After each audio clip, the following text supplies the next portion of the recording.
Now, if we are thinking that we are going to stent precisely at the ostium, then we need to find out, is it safe? And can we actually predict? We can do that by doing an IVUS. I'll come to that later.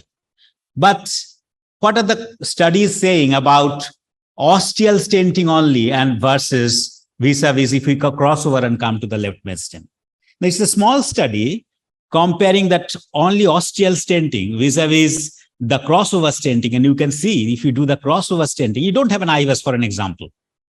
Not everyone has an IVUS. So if you do a crossover stenting, come up to the left main, your result is much better as far as the AMI is concerned, as far as the stroke concerned, and the target vessel revascularization is concerned, restenosis is concerned. If you actually do the crossover into the left main, your result is better compared to if you just putting the stent at the ostium and keeping few struts on the left main.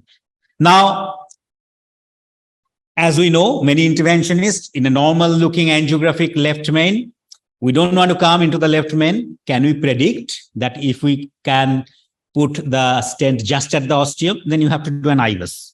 And in the IVUS, if you see near the carina, there is a sharp edge. It's called an eyebrow sign. And if you see that, and in spite of seeing that, if you just place the stent here at the ostium, you are actually going to get a circumflex ostial stenosis in few months or years' time. Though your acute result will be absolutely fine.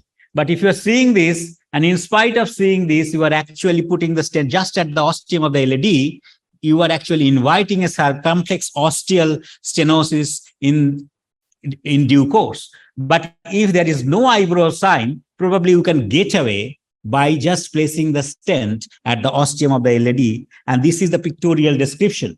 So this is your eyebrow sign. And if you put the stent just at the ostium and you invite a circumflex ostial stenosis.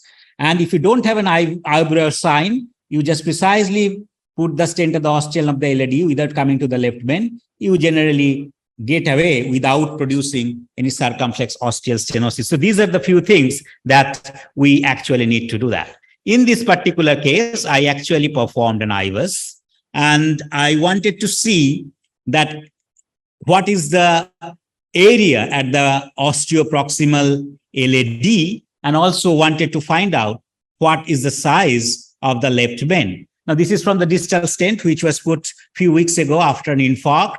And you can see proximal to the stent edge, there is significant disease in the osteoproximal part of the LAD. I'll show you the measurements as well. You can see the plaque. This is pretty much tight here. And then you see it is coming near the bifurcation, the circumflex ostium, and then coming to the left main. And you can see in the 9 o'clock position to 12 o'clock position, there is a plaque in the left main as well. So in this particular patient, there is osteoproximal LAD as well as left main disease. So I decided to measure that. And when I measured the ostium of the LAD, the measurement came 3.79 MLA. So this is significant, less than 4. So I decided to stent it. And if you look at the left main, there is 55% plaque burden in the left main as well. So I decided to cross over and stent from proximal LAD to the left main, because the left main was diseased as well. So the rest of the thing was pretty much simple. I just pre-dilated that with a balloon. And then this is the post-pre-dilatation. And then I stented with a 4x18 Ultimaster Tansei stent. And this is, again, when we choose the stent and we size the stent, the one thing we have to remember, because left main is often very big compared to the distal part of the LAD where we are actually landing the stent. So how do we size? So if you do an IVUS, so the distal part where we actually want to land, you measure the intima to intima diameter and the media to media diameter. For example, if your intima to intima diameter is 3 and media to media diameter is 4, you choose a 3.5 stent if the distal. And then for example, your left main is 5 or 5.5, you have to choose a certain type of stent where actually you can post-dilate 3.5 stent to 5.5. And this particular stent, the Ultimaster Tansei, which we can be 3.5 stent can be post-dilated up to 5.5, at least 2 millimeter above. So in this case, I choose a 4 millimeter stent overlapping the previous stent, and I inflated that. And at the end, I did a pot with 4.58 millimeter NC balloon, and then that was the final result. So this is the pot, and you see the final result, angiographic result. And that's where I finished, and I did an IVUS again, post-procedure IVUS, and you can see the post-procedure LAD ostium was 8.16 millimeter square, and whereas the left main was pretty much big, 12.71, what I have achieved after doing that. And I didn't do any further kissing in the circumflex ostium in this particular case. So in conclusion, ostial LAD lesion is often associated with distal left main stem disease, and nearly about 90% of the ostial LAD is associated with left main stem disease as well.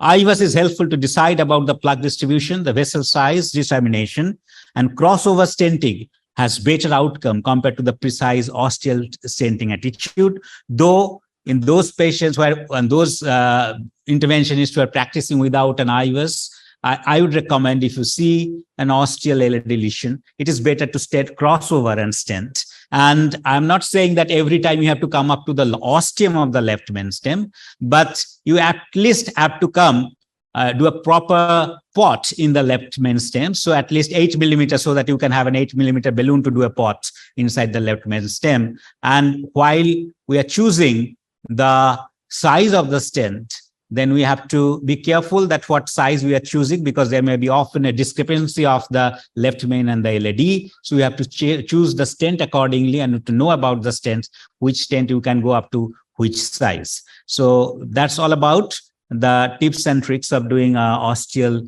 LAD lesion. And regarding the circumflex kissing, there is no consensus. Generally it is said that if it is a big circumflex, flow is fine, and the patient's age is a little bit advanced, don't do anything about it. Just leave it like that. But if the younger patient, big territory is supplied, and you think there may be some pinching in the circumflex ostium, you can go back and do a kissing of the circumflex ostium as well. There is no consensus that all the circumflex ostium has to be dilated and kissed in the left main if you do a crossover stenting. But it's your personal decision whether you want to do a kissing of the circumflex ostium as well if you are crossing over. Thank you very much. If you have any question, I will take that.